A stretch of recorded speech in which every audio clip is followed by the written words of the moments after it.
Hey, I'm Tay, and this is my November haul video. I'll start with my books, then there will be some figures, of course, and after that I have some news, some explanation why this video exists, and why you will see more of my face from now on.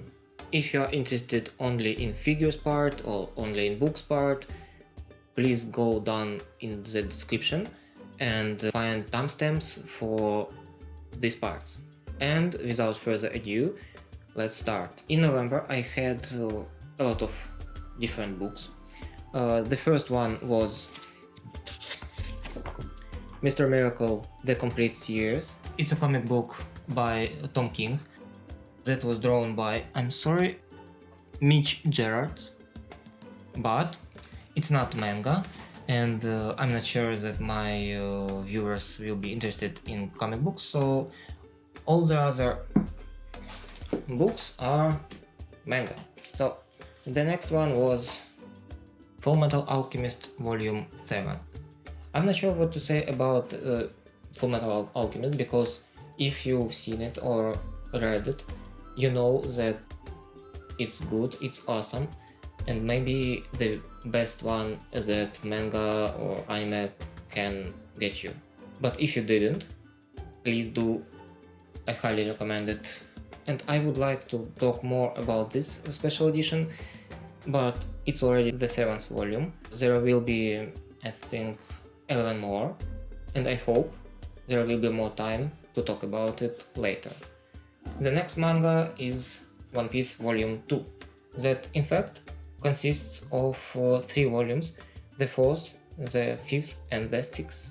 It's Russian edition. There are only 2 things that I want to point out for this edition. I really like that all the volume covers are preserved. It's like this, also here and here. As far as I know, the American, the US edition, there are 3 in 1 volumes, but I saw that the volume covers are cut there, so it's like 3 covers here, and I didn't like it, and that's the reason why I didn't start to collect it. I'm looking forward to other volumes, but why is there Kurohodol? I'm not... Just imagine having Luffy on the first volume and Kurohodol on the second. The next book I got, well, the last month, was Yotsuba, the 11th volume. I started to pre-order Yotsuba from the first volume when Good Smile Company announced Yotsuba Nendoroid. Despite my long experience with manga, I couldn't find a nice time to start reading Yotsuba, and that was the trigger that told me that I should. And it would be a nice story if I wasn't stuck at 3rd volume. Yeah, I get 1 volume a month, and it's already the 11th one. I hope I will find more time for Yotsuba in the near future, because it's just too cute and I want to dig in. Just, I have so much to catch up with. Another manga that I got in November is Murcielaga, the 12th volume. Just when I realized I can afford some manga, I decided that I need manga to test my luck. Just after reading description and testing my luck if it will be as good as I hope. And it was Murcielaga. Yeah. It's nice, edgy, action-packed manga with hilarious humor. In this one you get pretty nice fan service. If you have a possibility, please give it a read, try it out.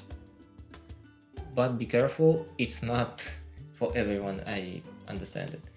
The last but not the least, Kino's Journey: The Beautiful World, Volume 1. I already have Kino's Nendoroid. I've been a fan of Kino since the first series, and that was pretty much everything that I knew about Kino. But when I saw this one available at a discount for some sale, I knew that I had to take it. I really like the new style that the new artist brings with I'm not sure. I would say that this book is the highlight of November's book haul, and my only concern is the cover. If you are not attentive enough, it's fine, of course, but her butt isn't in the right place. So you can see it's her butt, and you can see it's her broken spine, and it's not okay. From far, it doesn't seem like her spine is broken. It seems like this is her front, and it just confuses me. Why would you do that? But all in all, except the cover of the first volume, it's all okay. I do recommend it for everyone, those who already know some stories of Kino from anime or light novel, or for new fans. And that's all the books that I got that month, and we start with figures. Let me start with the figures that you know that I have.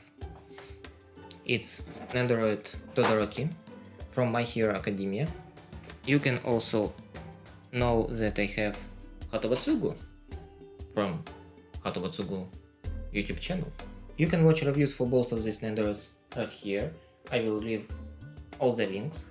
But if you didn't watch it and don't want to watch it but want to watch me with my perfect Russian accent just talking about what he got last month, in 2 words, in short, Hatobatsugu is really cute. I like it. Great accessories, great Nendo, great character. Please love her, please protect her. And Todoroki Nendoroid.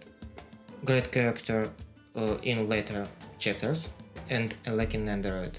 I didn't really liked it, and if I didn't want more Boku no Hero Academia Nendoroids, I wouldn't buy it. Another pair of Nendoroids that you may know is right here.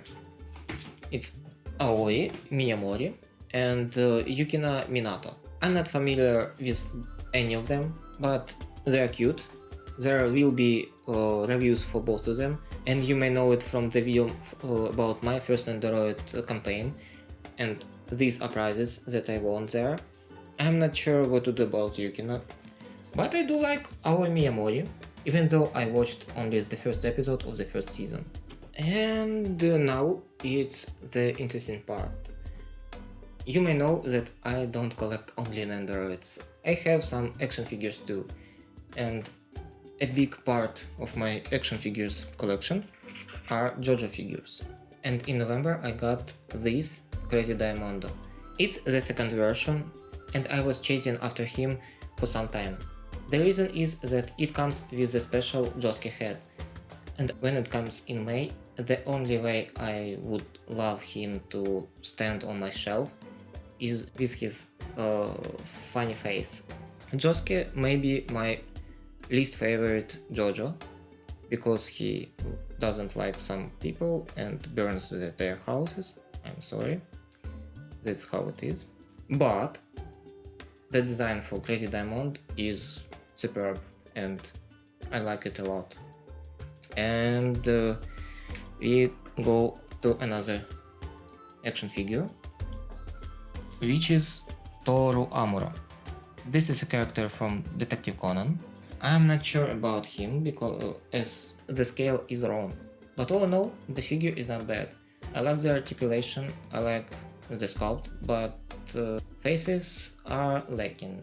Not in the expression way, but in just sculpt. Anyway, I'm happy to have action figures from Detective Conan. I hope they will make more, especially Ai Haibara, of course. She's the best girl, and if you do not agree, you didn't watch Detective Conan.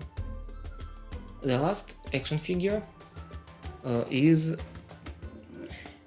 this guy. It's not anime, it's not manga, it's not even Japanese manufacturer, but just look at this awesomeness. I really like the last game. I'm waiting for the new game, even though in Ukraine it's crazy expensive, And to be honest, it was quite a surprise for me, because I was planning to get in McFarlane's Boku no Hero Academia action figures, and I'm happy that I didn't, because they look horrible. And if you are following me on Instagram or Twitter, you might have seen that I ordered 3 of them, because two of my friends also asked me for one, and I was afraid that after such failure as Boku no Hero Academia action figures, this one will suck too. But no, it's perfect. I like all about him. And also I hope for some demons from Doom. Oh, especially Cyber Demon. Oh, yeah. And that's all for the action figures. But there is one more.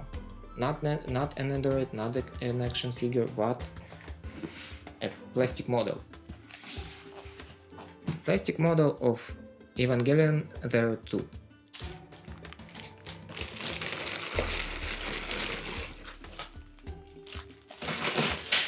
I was intrigued by Gunpla and Plamo for many years, ever since that I saw the first season of Genshiken, and finally I found some robots, some model kits that I would like to assemble, because I am not a fan of Gundam. Gundam. I already assembled Buzz and Woody, why not? I'll say also I have assembled mass production Evangelion, and now I'm in the process of assembling Evangelion 00. And right now I stream there the whole process. So if you're interested in plastic models, or me assembling them, or just wanna go there and say hi, please go to Tayson_H on Twitch, and we can have some chat. I can answer some questions, who knows, please do. And if you wonder if it's so damaged, you can see this picture right now, and this is how this one and Hatobatsugu came to me. As you can see, nothing was broken, but it scared me a little, and God bless for blisters. And that's pretty much it. I decided to make this video not only to brag about how much I spend each month and how much stuff, merchandise I have, but also to try out showing my face, to try out talking more, improvising, and maybe training myself to add some energy to my voice and making my accent more understandable for everyone. The other reason is that I'm gonna show my face more in the upcoming videos because of the new YouTube rules. As you may know, recently YouTube announced that all the creators must decide whether their content is for children or not. And even though I know that these are toys and these are books with pictures, I don't think that this content is just for kids, and that's the reason why I need to put more of me. I'm still thinking about what can I do to make my content not so kid friendly, but I'm not gonna do anything artificial. But what is not artificial is me, my emotions, and my struggle to get over my shyness of camera and my lack of energy in voice when I record it. So yeah, if you watched it till now, thank you very much. It means a lot to me. I know there are not a lot of you who would watch it. If you have any suggestions on your video, or maybe I can start some action figures reviews, and I know that you want more tutorials, but I'm sorry they took so much time to cut, to edit, but there will be more, I promise you. My name is Tay, it's been Tayson Figures, bye.